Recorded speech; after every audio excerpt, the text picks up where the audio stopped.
Time now for our political roundtable. Today we have Republican strategist and pollster Mark Rountree, the founder and president of Landmark Communications based here in Atlanta, and Democratic strategist Fred Hicks, the founder and president of the Hicks Evaluation Group. Gentlemen, thank you so much for joining panel. We want to start off with the big news of the week, maybe the biggest news of the year, this election interference case.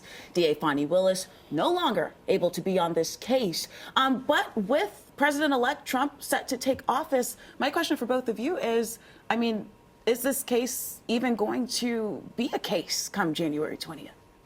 I don't believe so. I think this case, like many of the others, is kind of dead on arrival at this point. And I think that was part of the legal strategy once everything came to light in January. The idea was just to delay. And then after the decision came down, the Court of Appeals immediately said they would take it up, and they waited until after the election to issue their decision. So this is part of the strategy, and it looks like it was successful to me. How did the fact that there was no final verdict in this case impact or not impact the election here in Georgia? Well, up to now, it has been a mitigated political situation because as long as this was only about Fani Willis, it was not going to result in her being removed, potentially even as DA.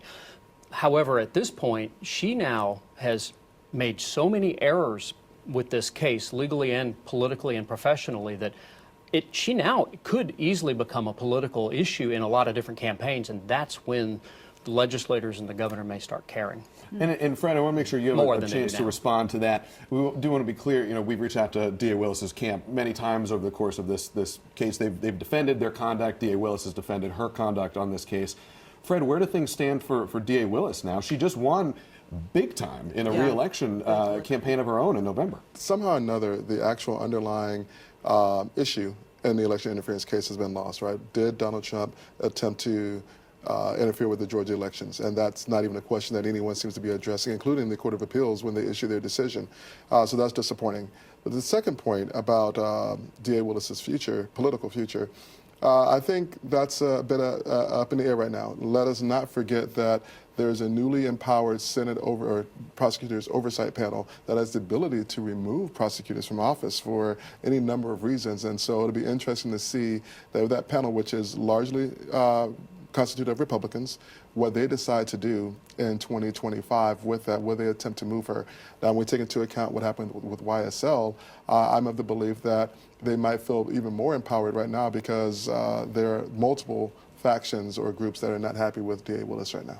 Well, lost in some of this, too, is Fani Willis is currently under a court order to release her private communications with Bragg and other prosecutors that are on the case, and she is refusing to do so. They have been asked by Judicial Watch for her to release these documents, and she's refusing to do it. And so her being removed from the case, I don't know how it affects the legality with that, but this is looking worse and worse for her. She appears, she's coming off as intransigent. She's coming off as not transparent with things she should be transparent with. This has been just a terrible scenario for her. This is our final show for the year. When we come back, we're going to be looking towards a new legislative session here in Georgia.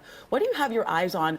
Any new proposals that you're hoping to see, or any unfinished business from last session? Hurricane relief is a big issue that's going to come up. There's, Georgia suffered $6 billion+ of forestry and agricultural damage from the hurricanes. Is a big one.